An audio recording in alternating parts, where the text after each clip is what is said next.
Jewish Historical Society, I'm pleased to be able to say. We're now up to number 7 in our series of Fireside Chats.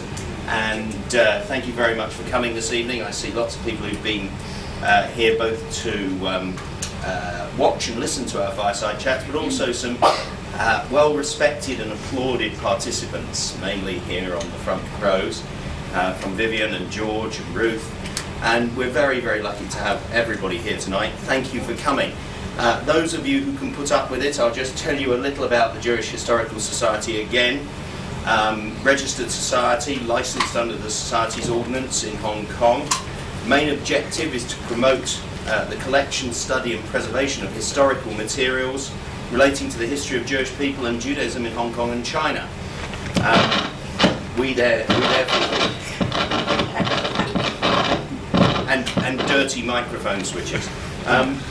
We're lucky enough to have the learned S.J. Chan in our ranks, and we have published several volumes on the subject of the Jewish community in Hong Kong and Jews in China, and we are active in promoting the spread of balanced knowledge about Judaic traditions in Chinese academic circles. We've assisted with the establishment of a Jewish Studies program at Nanjing in China and the publication of the world's first Chinese language Encyclopedia Judaica, and you can find those in almost every university in China.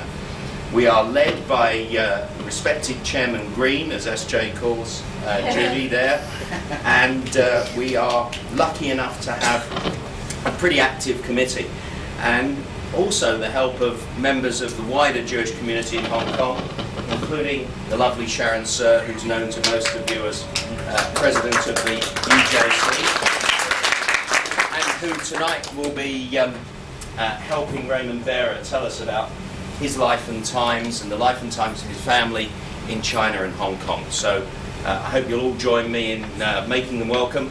Sharon. Ladies and gentlemen, because of microphone difficulties, Raymond's got the microphone. There are very few who ever say they can't hear me. In fact, usually the complaint is they hear a bit too much of me. But if anybody can't hear me and they miss a steering question, please feel free just to ask me to speak up a bit. As I've said before, one of the very, very, very best things about this series is that I keep on making new best friends, in that once I meet people who, extraordinarily enough, I find that I haven't met before in Hong Kong, and start doing the research and the interviewing, I find that I have a brand new best friend. And I knew that Raymond and I were destined to be the very best of new best friends when we learned that I take my J&B with soda and Raymond takes his J&B on the rocks. And once I knew that was something in common, I knew we were going to be all right. Eric Bera was born in Shanghai in 1942. Raymond. Raymond Bera. Sorry, I didn't know I got rebaptized. This is a great friend license. No, that's just to make sure everybody's awake and that they're really what's going on without the microphone. You were born in Shanghai in 1942. That's right. Can you tell me, how did your family get you there to Shanghai? It's a long story, which many of you know, and those who don't will have to bear with me. My great uncle arrived in Shanghai in 1919. His first name was Matteo. He was my father's uncle, the younger brother of a series of, I think, 12. And he encouraged his nephew, who was nearly the same age because he was an elder brother of a series of 7, called Dario, to come out in 1921. And they started doing business in whatever was legal and profitable, mainly in the precious stones area.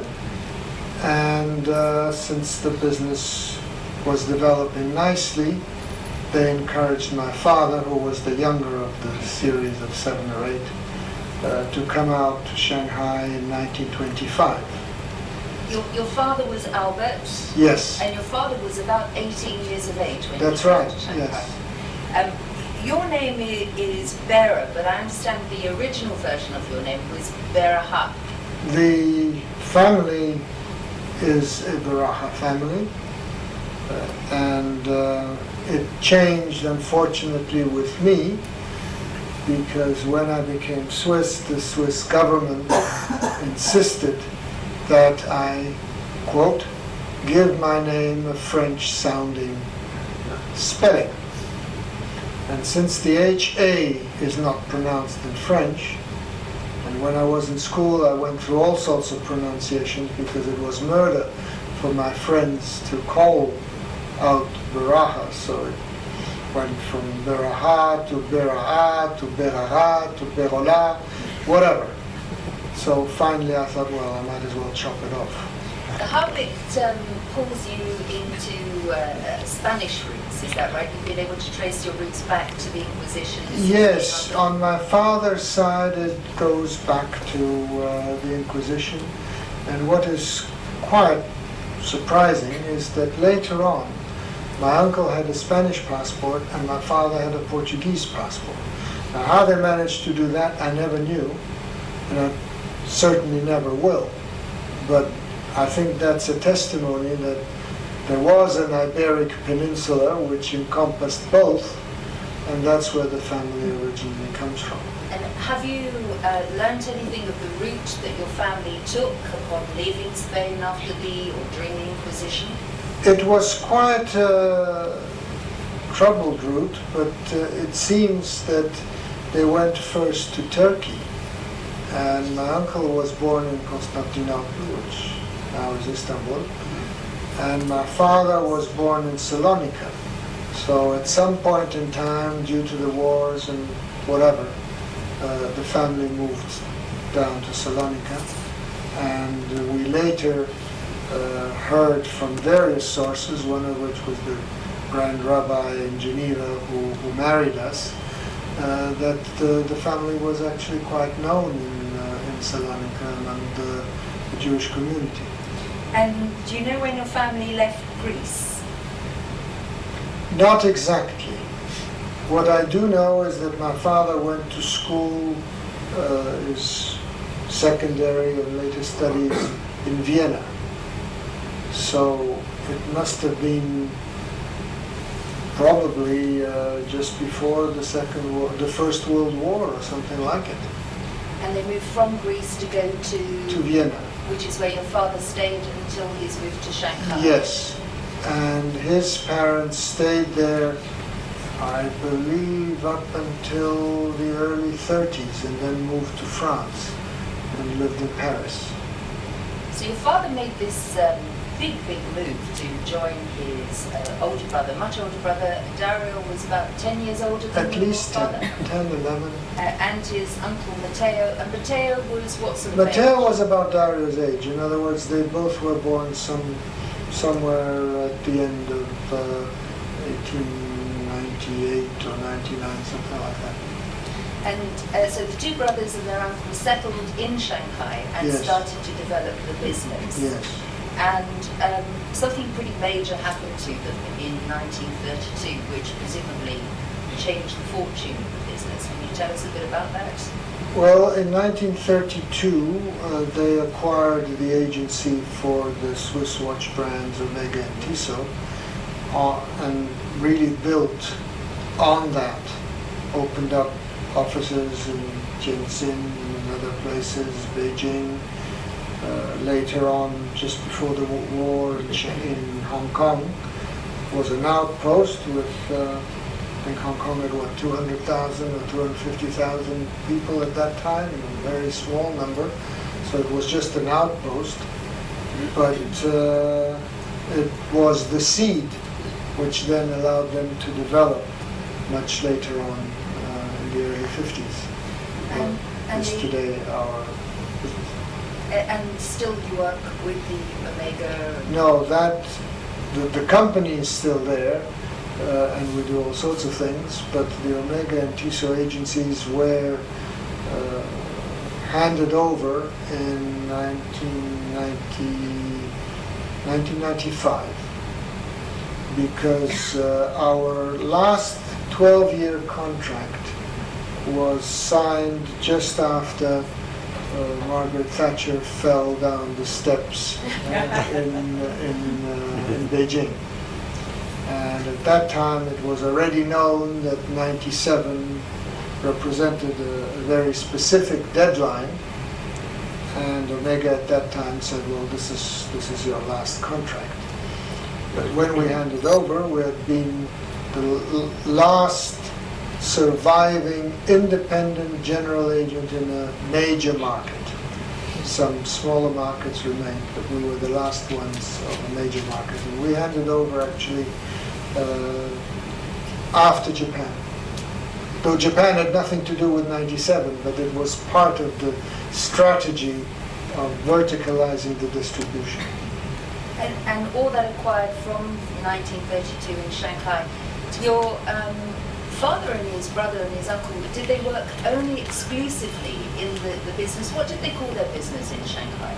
Well, it was very interesting because they did various things separately, but concentrated also together on the Omega business, which was operated under various names as times went by, because over the years they had several partners who came and went, and every time a partner changed, the name of the companies was somehow changed to include that.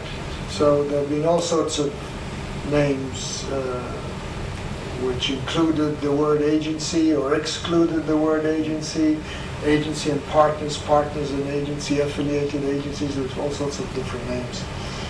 Omtis itself was in fact coined in 1954 when the head office moved to Hong Kong. Did your father engage in any business on his own in Shanghai? He did. Both brothers had separate lives, as it were, as well as the common goal. And my father did all sorts of things. At one point he ran chicken farms and they exported eggs. At one point he was importing tiger eye from Brazil, and they were producing cameos, the 500 or 600 workers producing cameos, which were then re-exported to the States. And apparently that was big business for quite a few years. So there were various things. Then he opened up a series of cinemas, some of which he owned the premises, some of which he was renting. And they were the first to bring out genuine first-run US-made films from Hollywood. And these were sort of cinemas being opened and operated in Shanghai Yes. with an expatriate audience in mind? Not expatriate, local Chinese. Okay. Interesting. Yeah, and the entrance fee, was in two prices. There were two prices. One was 40 cents and one was 60 cents. And for those of you who speak Shanghainese, there was someone outside asking whenever people came to pay 40 or 60.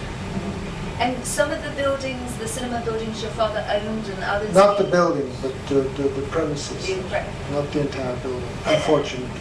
Well, maybe fortunately, because all this disappeared anyway. And is anything left of the film reels or any of the films that he was bringing into Shanghai at that time?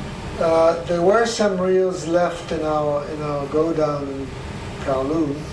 We have not been able to ascertain whether there is anything left on the actual film itself. They're probably all blank because they were not, let's say, kept in Pristine condition. Yes, yes. I think no one actually knew for years what was in these boxes.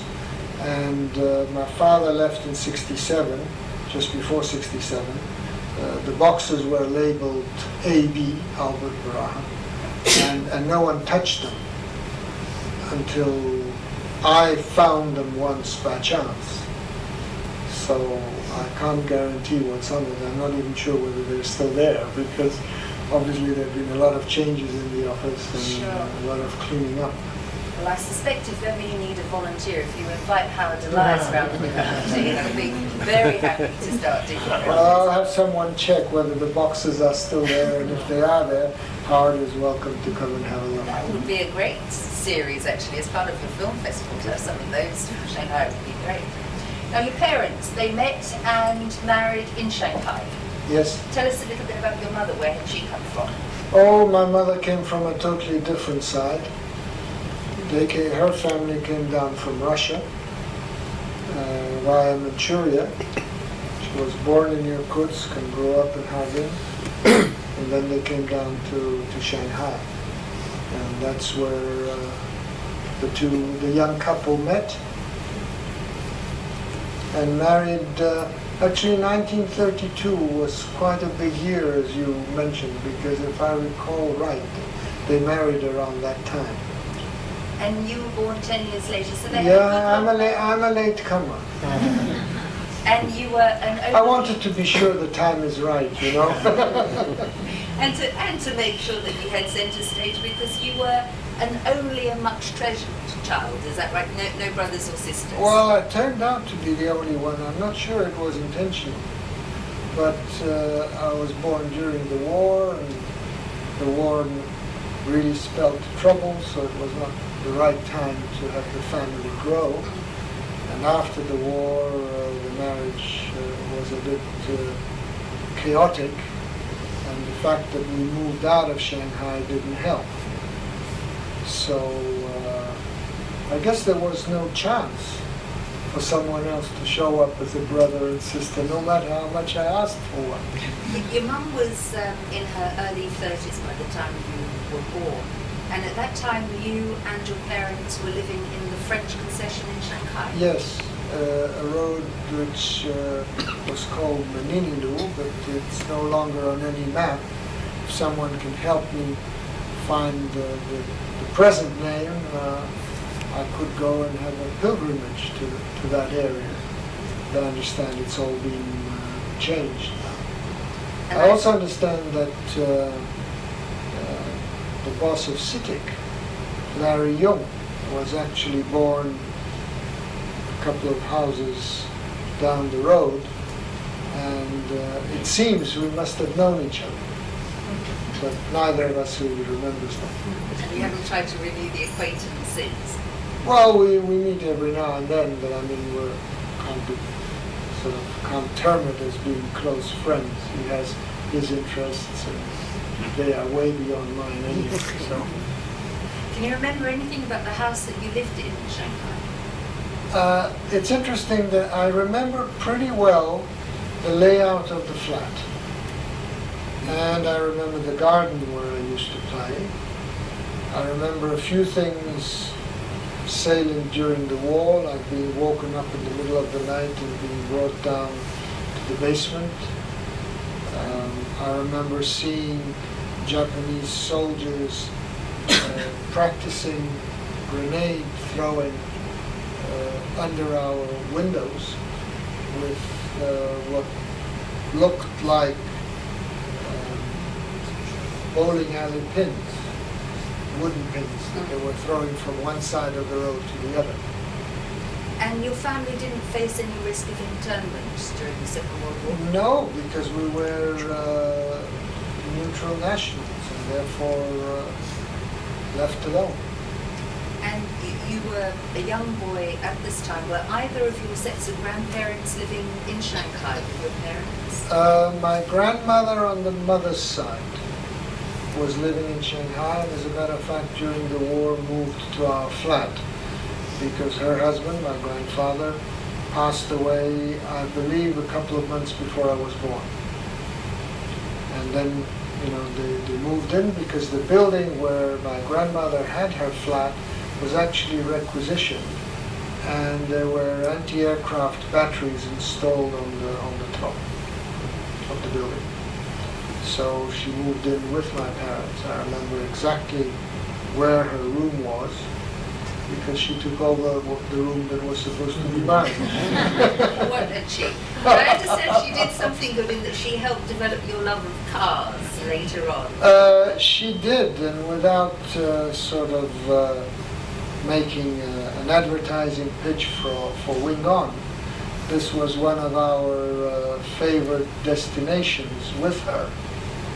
And I also vividly remember that on one of my birthdays, she bought me a lovely Jeep, pedal activated, and I enjoyed it very much around the garden. You happily all survived the Second World War, but the family made a big move from Shanghai in 1948. That's right, At the time- October 48. The communists came in March of 49. I'm sure there are many people here who know that better than I do. We left in October 48. At that time, I also quite clearly remember my father coming home one day and saying, "Helen, we're leaving." And of course my mother in tears. His brother Dario thought that it was a crazy idea. And I remember overhearing a conversation where he said, "It's fine for you, Dario, because you have no children, but I have my son, and I'm not going to risk staying here." And within 2 weeks we were packed and gone. Oh, that fast. Yeah, very quickly. And you were a little boy at the time, 6 or 7 years of age, but do you remember anything of the departure and the experience of leaving? Well, the only thing I remember is we were traveling on a Pan Am, on a DC-4, and I was sitting next to the window, and the pilot circled in Japan, what's the name of that mountain? Fuji, Mount Fuji. Thank you. And there were clouds below, and this is White Mountain. And I had travel sickness. I looked at my mom and I said, "Don't understand, we're standing on a cloud and I'm sick." Well, I have a better idea now of what was actually going on. But it's interesting because I bet you remember that conversation with your mother every time you fly, actually. Oh, well, maybe not every time, but often. But I'm no longer sick on planes. In fact, I'm no longer sick on anything. So that's fine. I've got my sea feet now. And where did your parents take you to? Where was the first stop after Well, Shanghai? it was a long trip, not to Tipperary, but to Honolulu. It took, I think there were 3 stops. Tokyo, Wake Island, where we had an egg breakfast that I remember too, and another stop somewhere. And finally we arrived in Honolulu and we stayed 3 months in Honolulu. Very nice. That was very nice. We stayed at the Royal Hawaiian. We went back there with Nisette many years later, and I recognized the pink building, but the garden seemed very small, so I spoke to the concierge, and he said, yes, actually a lot of the land had been sold off and they put up big buildings. So added to the fact that I was a little boy and everything looked huge was the fact that the land actually had shrunk. And where next after Honolulu? Los Angeles, which already was quite polluted and very hot, because by the time we ended up there it was already end of spring and summer was there. My parents rented a house, and I remember being drafted not only to water the garden, but actually also to water the house itself, to cool it down, because there was no air conditioning at that time. So I don't really remember much of the stay in the U.S., but that's when family-wise things really went wrong, and my father stayed there, and my mother and I moved to Europe. Your mother had an urge to return to Europe. Well, I don't frankly know whether it was an urge, but it certainly was. She didn't want to stay in the U.S., and it would have been actually difficult for us to get immigration papers anyway. So Europe seemed like a better option because as holders of a Portuguese passport, we could stay anywhere.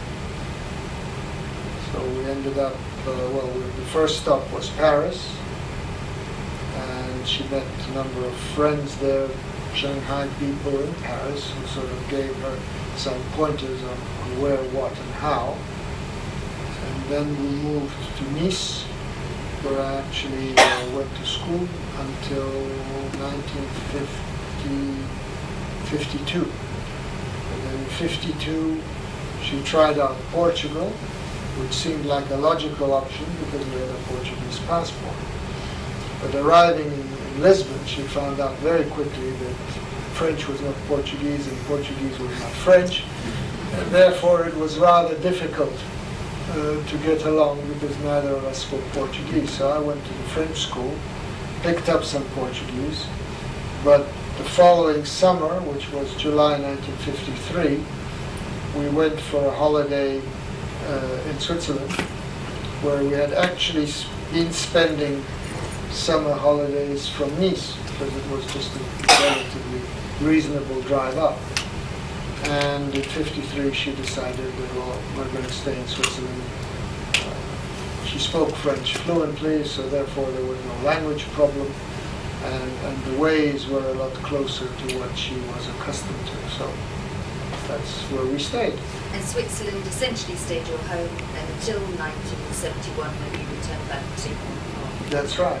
And the move, your mother leaving Los Angeles and moving into Europe and your father staying there, was a prelude to your parents' eventual divorce? Well, it was the de facto total separation, and even though my father did come a couple of times to Europe, they eventually divorced. And then he remarried, joined his brother again in Hong Kong, and they developed the business. And I would see him whenever he traveled to Europe. Your father left Shanghai in 1948, but I understand that Daryl stayed on for a bit longer. Is that right? He wasn't ready to leave Shanghai. He was not ready to leave, and he got stuck there. I mean, there's no other term for it. Because after March of 49, he just couldn't get an exit visa. So he stayed there until, I would say, somewhere around late 53.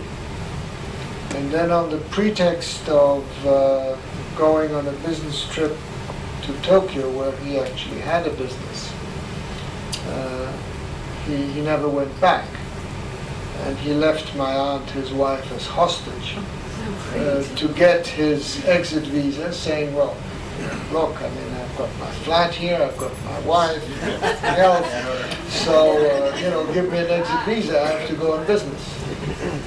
And he left, but of course everything had been prearranged. She went on a holiday to Guangzhou, and from there arrangements were made for her to be brought to Hong Kong. And I understand she passed through Lo Wu with her jewellery and probably not very much else. Not very much else. No departure from No, Shanghai. not very much else. What was her name? Matilda. Matilda. Matilda Bera. Tilly. Tilly. Tilly. I think I met her. Yeah, Tilly. It's a very small world. It is, that's good. And that's why it's no good having secrets, no good missing out any of the little bits, because they'll all yell out and tell you whatever you're not going to say. That's why when you asked me whether I would be tense speaking in front of this audience, I told you no, because most of it they know already. So what can I hide? Your father and your uncle eventually made their move back to Hong Kong in order to establish the business here. They had outlets here and passed it on. But your father sadly suffered quite a lot of ill health. Yes, my uncle came here and formed Omtis in 54. Then he brought out someone to run it, went back to Tokyo because he was running the business in Tokyo. My father joined a few years later and then developed the business here and stayed until 67. But he got his first major heart attack in 65. And after that, it was really a slow downhill process. until he finally had to leave in 67 because the doctors told him that he just had to stop work and get rid of anything that would create stress. So he left in 67, spent some time in Switzerland with me. We had a memorable holiday together, and then he moved to the Canary Islands. He bought a property in Las Palmas and stayed there until his last day. And whilst they were building up the business here in Hong Kong, you were in Switzerland, and what shape was your own professional career taking? Well, I was very hard-headed, and despite all the requests to prepare myself for a commercial career and to come to Hong Kong, I decided that I wanted to go into engineering. And therefore I studied electronics engineering, got my master's degree in electronics, and then specialized in what used to be in those days called data processing, with computers that occupied an area twice the size of this room, were water cooled, and I worked in that field in various capacities until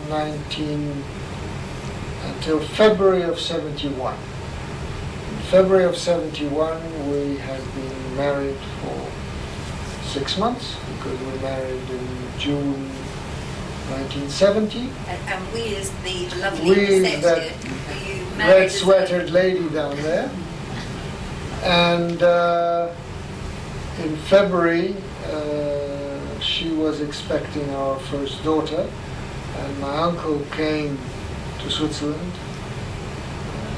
called me to his suite in the Palace Hotel in Lausanne, and confronted me with a very blunt question.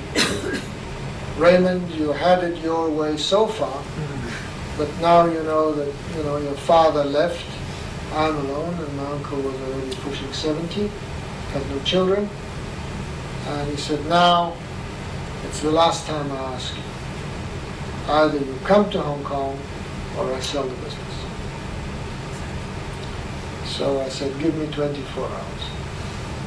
I went back home and I said, well, what would you think of going to Hong Kong? Believe it or not, she said yes. Maybe she was too young to realize what it actually meant. She was, she was barely 20 years of age. She was very young. Yeah. And Yeah. you were both ready to take on the big adventure of Hong Kong. Well, it didn't sound like an adventure to me anymore, because I had done my thing, I had done what I wanted to do, I had proved myself in my career, I was running a computer center with 300 people. I thought, why not? Why not change and do something else?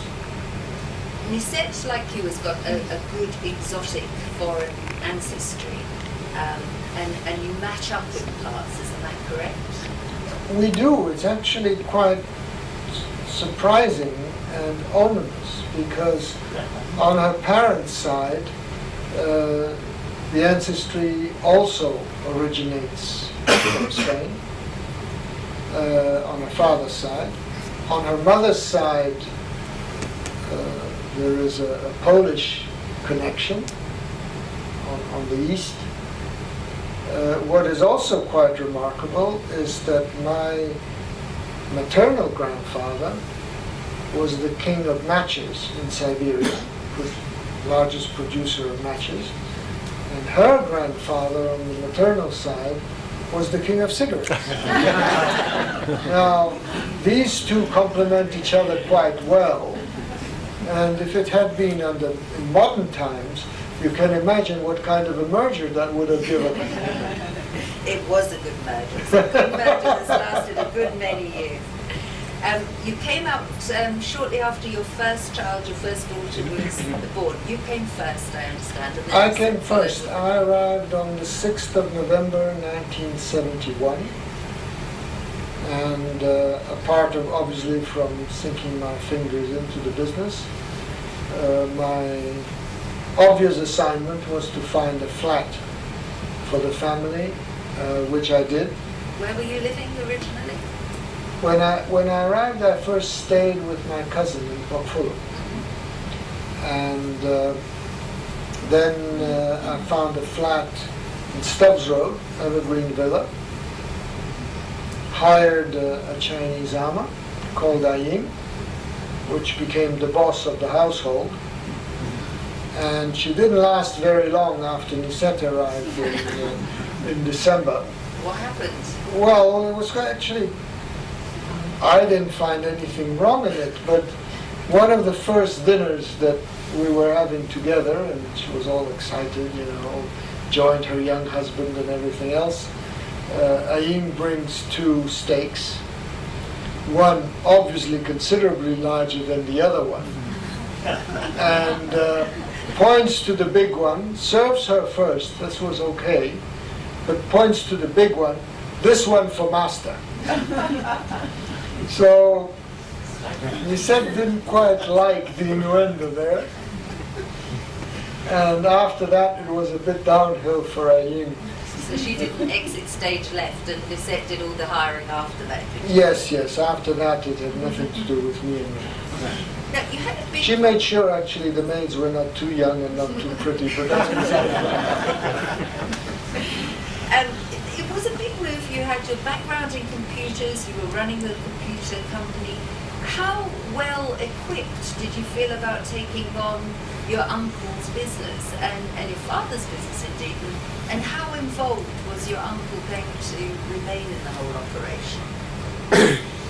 Actually, my career path moved from pure data processing and engineering to more financial aspects, because I started off running the computer center in the university where I graduated, but the computer center was built as a result of a one-off grant by the government. And we were told that we had to cover expenses and, if possible, make a profit for maintenance and so on. So I was put in charge of finding clients, and we were running this computer center as a service bureau with a whole list of outside clients. So that was my first exposure to marketing. I had to market our services. And eventually, graduated in 64. In 66, I was poached by one of our clients that happened to be a financial institution. So then I ran their computer centers, but was increasingly exposed to financial matters of all sorts. So it was not that much of a jump, because I had done some marketing and I had a lot of exposure to the financial side. So once I had decided to come to Hong Kong, obviously I also immersed myself in all sorts of books and Kotler's treaties of marketing and things like that to sort of prepare myself a bit more. But it seems to have worked out. Yeah, it certainly does. And did it work out with Hong Kong? Was it an instant love affair with Hong Kong? Were you delighted to be here? Frankly speaking, for me, yes. I loved it. Nisette had her ups and downs. It was very interesting because she was extremely enthusiastic the first few months. Then there was a little bit of homesickness, family and whatever. But she overcame that very, very quickly. And in 1982-83, when the troubles were looming on the horizon, we decided to buy a property in Switzerland, because I said, well, if things really go sour, by the time 97 comes around, I'll probably not want to start a new business, and having been independent, I won't want to work for anyone, so we must at least have our roof in Switzerland, and also we must create some kind of belonging, spirit of belonging in our children's minds. So we bought that property, and at that time I remember Nisette said, but you must promise me one thing, is that if we can remain in Hong Kong, we will. Well, I made that promise, and believe it or not, I kept it. And you've chosen to invest in Hong Kong in terms of the property market also, as well as your business. And I understand that, thank God that's been very successful, but even that was subject to some criticism and concern by your uncle and father, because they worried about you putting money in property in Hong Kong. Well, it's actually very simple. I did nothing of that while they were still alive. Interesting. Oh, really? Because they always said, never trust the communists, we lost everything in Shanghai, you do not buy property. So my father passed away in 77, my uncle passed away in 79, we started buying properties in 1981. And in the... So we disobeyed, but at that time I was calling the shots already, so it didn't really matter. And it's proved to be a successful move. Definitely, definitely. Now, one of the things that people might not know, and this will particularly interest the rabbi, is that you and Lisette made an incredible contribution to the Ohalea synagogue when you were wandering through Pet Street one day. Can you tell us a little bit about that? That was a very interesting event. Lisette actually spotted a Torah on the floor, literally on the sidewalk. Cat Street used to be a mishmash of all sorts of things, as many of us know. And she spotted that Torah on the floor. And she asked, that for sale? Yes, for sale. Very old, very old. How much? Oh, very cheap, very cheap. How long has it been here? Don't know. So the conversation went on for a while. It was a Sunday. The next day I went to my uncle. Can you remember how much you were saying the Torah could be purchased for? I don't remember. Honestly, I don't remember. To us it seemed expensive. It seemed a lot of money. At the time, But was it used to buy- 10,000, 20,000? It certainly was not hundreds of thousands. No. In those days, 20,000 Hong Kong was already a sum.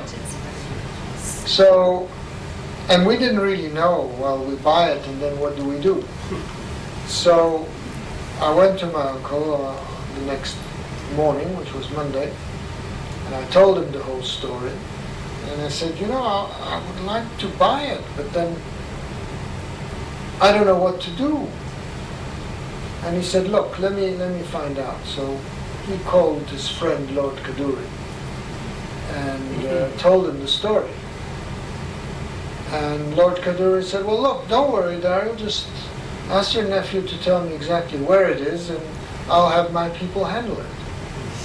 And that's what he did. And that Torah has been, revamped, as it were, and is now at the old synagogue. And it's one of the very beautiful Torahs there in the story. Yes, I actually saw it. Rabbi Kermar showed it to me, and he was giving us a lecture, I don't remember, I think on Yom Kippur, he was giving a lecture in this room. Annika may remember, because she was there. And he showed us this Torah, and he told us the story that someone had found it. And I said, well, that someone is me. You've experienced some extraordinary times in Hong Kong, part of the history of Hong Kong. You witnessed the landslides that occurred here in 1973. Yes. At the time of Kirkwell Road, Yes, particularly. yes, that was June. Can you tell us a little bit about that? Well, it was a terribly rainy day, and we had, been in Hong Kong for not very long. We had just moved offices, and one of my colleagues, Ike Roberts, whom a lot of you know, called us on Sunday morning and said that we had a leak in the office. So he said, Raymond, you better come over because we have a leak. I said, okay. I took my car, I drove down Stubbs Road, By the time I arrived, just after Shanghai Terrace, between Shanghai Terrace and AIA Building, since then was built as AIA Building, the road was blocked, traffic jam, etc.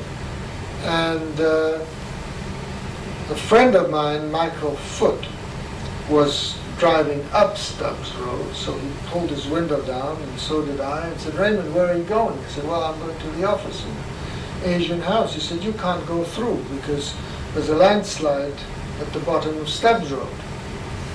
I said, "Okay, then I've got to go back." So I started backing up. Stubbs Road was far too narrow to make a U-turn. He was going up that way, and I was backing up. And I stopped there was an area for people to sort of cross, a wider area. So I parked the car there, and he stopped right in front of me. We got out in the rain. I said, "What do we do?" He says, "Well, I'm going up." I said, "Well, that's what I should be doing. I'll turn." By that time, we saw cars backing down. So that's weird. And then he stopped one of the cars, and apparently there had been a landslide at the top of Stubbs Road. So there was no way I could go back home. And while we're standing there, all of a sudden, Michael looks at me with eyes that big. And I said, what's wrong? He says, "Look behind you, the road's caved in." So about 10 meters away from where my car was parked, the whole road caved in, down onto the cemetery in Happy Valley. So we said, "No, well, we can't stay here." And he knew someone who lived in Shanghai Terrace, so we moved up to the chap's flat and had some drinks. But we had no mobile phones in those days, so I tried to call Musette. Obviously, when landslides occur and roads cave in, the telephone lines go with it. So there's no way I could call her. And the result of the story is that by 2 o'clock, I'd left the house at 9. Ike kept on calling home, "What's happened to Raymond?" She was in tears because I had left hours ago. And eventually I got back home on foot, drenched, walking in mud up to the waist, because I had to climb over the landslide, and eventually got to Evergreen Villa. You were one of the first members of the Aberdeen Marine Club, but both you and Lisette are keen boatsmen. You both have captain's licenses, and you have an engineer's license. That's right. And I understand that you were one of the first people to moor your boat at Aberdeen. Correct. We were actually on their Marina. prospectus at one time. And you've made good use of the boat. And one day, in 1979, you took this boat off to anchor off Lama Island for lunch. You're referring to some shark event? It could be the shark event, if you want to talk about that one. Because that was not in Lama. You're talking about the Lama event. Okay, all right. That's another one. So I preempted something, but I haven't taken any wind on We'll anybody's get sails. to the shark that got away. Yeah. In 1979, I had just gotten my licenses, but I didn't know Hong Kong waters very much. We invited one of Lisette's lady friends, whose husband happened to be traveling, to go out on our 25-footer, no crew. We anchored off Lama, and then we saw a little island in the wilderness, far off. Beautiful clear day, as we had in those days, blue skies. So I said, "Well, why don't we go over there? I'm sure they're nice beaches." So the ladies were game. Took us about 20-25 minutes, must have been 12 nautical miles or something like that off. Beautiful bay, beautiful beach, and no one. That should have struck some kind of a bell, but it didn't. The island's name is Lingting, and for those of you who lived here for a long time, you probably know that it's one of the Chinese islands, and that in those days it was a PLA fort. There was a garrison on that island. So we see a lovely fort on the top. So that's beautiful. He said swims to the beach. Within 20 minutes, I see a whole platoon of PLA soldiers running down the mountain, training rifles. So I shouted to her, I said, you row back with one of these plastic dinghies as fast as you can. As a matter of fact, she had swum to the beach, sorry. So I told her to swim back, and I took the dinghy, met her halfway, and then hoisted my Swiss flag. And as she got on the boat, we saw that the PLA officers were actually combing the beach to make sure that she hadn't left anything behind. Oh, yeah. Documents or propaganda or what have you. And fortunately, we got away before they shot us. And it's lucky Lisette was able to sort of make her mermaid escape, because it's right that a chap called Hector Ross was actually kept by the PLO when he ventured on. Yes, about at that time. Hector was a very keen salesperson. He liked sailing yachts. And he actually strayed, not unintentionally, he strayed into Chinese waters during some kind of a Macau race. And he got arraigned. He was stopped by the Coast Guard, taken to the coast, and actually locked up for several nights before diplomacy took over, and he was eventually released. And having survived... Can you imagine if she had been arraigned, what would I have done? You'd Found myself with a girlfriend. She wouldn't have let you do that. Yeah. Now, having survived arrest, you took your boat out another day, and Lisette was in the dinghy fishing for dinner. And she nearly became the dinner of a shark. Tell us about that. Well, what's interesting is that day we had one of those young couple disagreements. And I was looking right and she was looking left, and no one spoke. So it was actually quite a dull day on the boat for the two of us. And she decided that since I was on the 25-footer, she was better off on the rowing dinghy, because the distance between the two was larger than the deck of the boat. So she rowed off with her little fishing line and started fishing. And though I didn't really want to look at her, I nevertheless still sort of had my eyes wandering round until I saw a shark's fin circling the dinghy. Now, I think all of us have had certain disagreements with wives, but calling out to a wife in the midst of a disagreement to call her back is a little bit difficult, Are you sort of going to apologize, otherwise I don't come back? So I said, well, I'll apologize later, but I think you should come back and don't ask questions. Well, finally the word shark came into the conversation, and she did row back. But that shark could have turned over the dinghy and had her for lunch easy.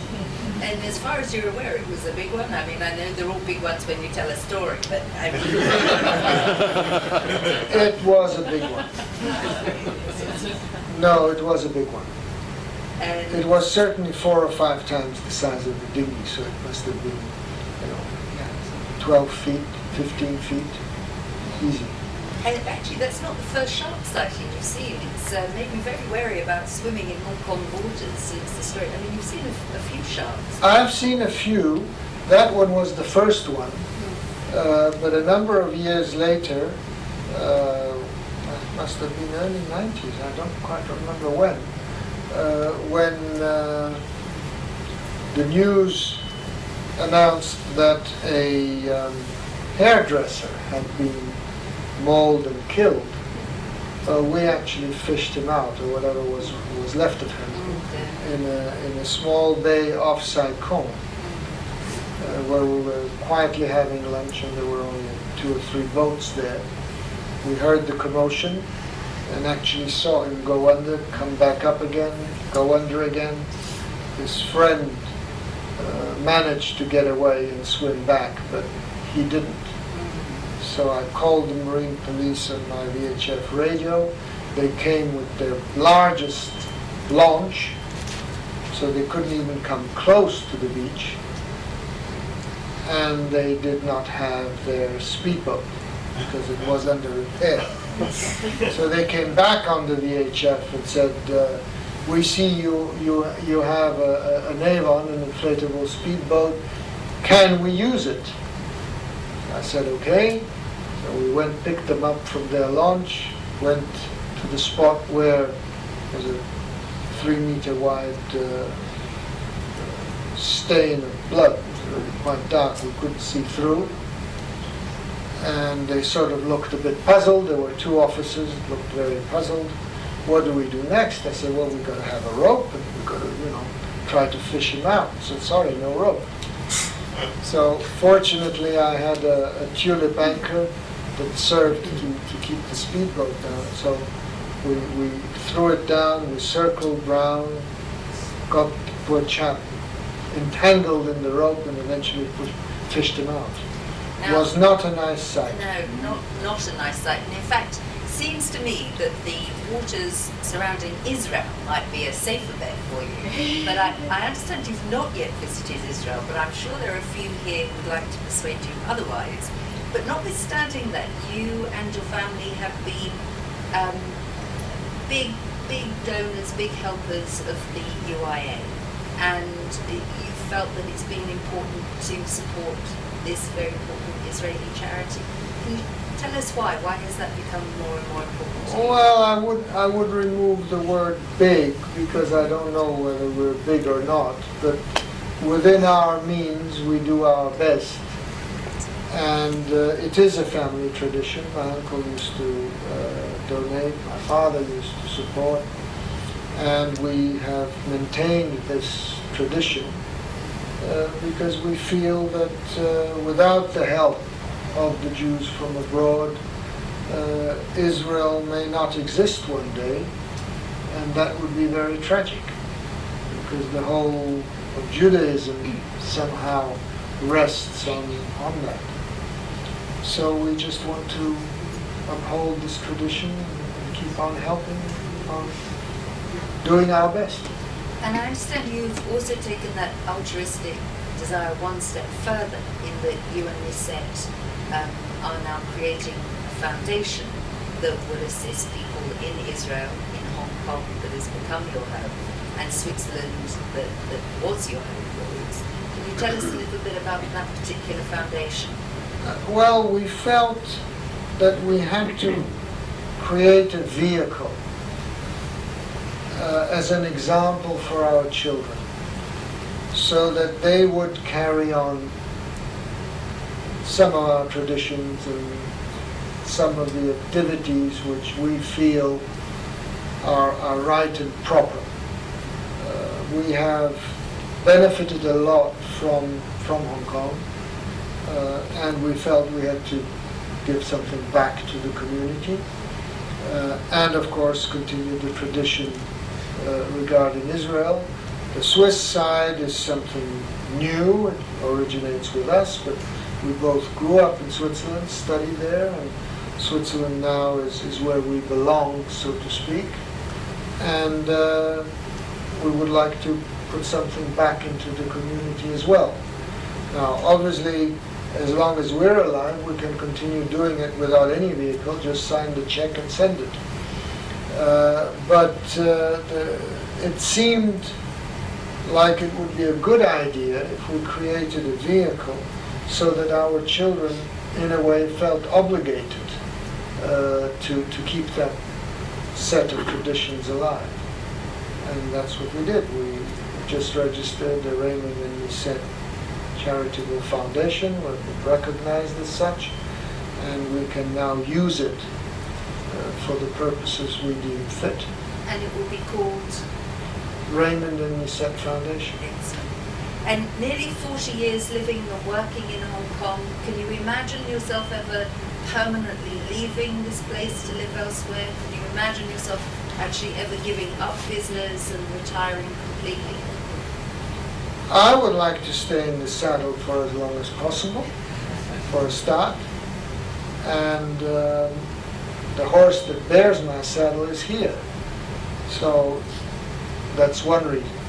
The other reason is that all our friends are here. We have a lifetime of lovely memories here. And we like the lifestyle, we like the people, we feel comfortable. I wouldn't say that we feel uncomfortable in Switzerland, but it's very different.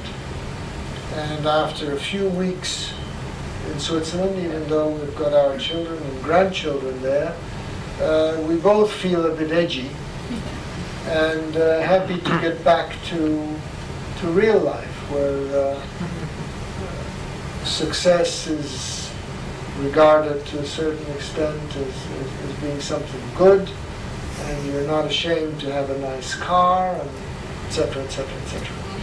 Well, Raymond, I'm glad Hong Kong has become your home. Thank you very much indeed for sharing so much of your story with us. And ladies and gentlemen, Raymond Bera.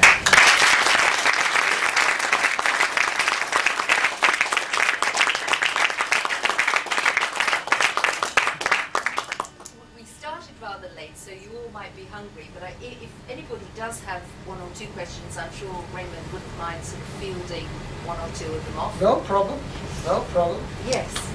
I wondered what your home language was in your family, or languages your father's family. My parents spoke English to each other, probably because they met in Shanghai, and that was the language prevailing there. But they both were fluent in French, so that would not have been a problem.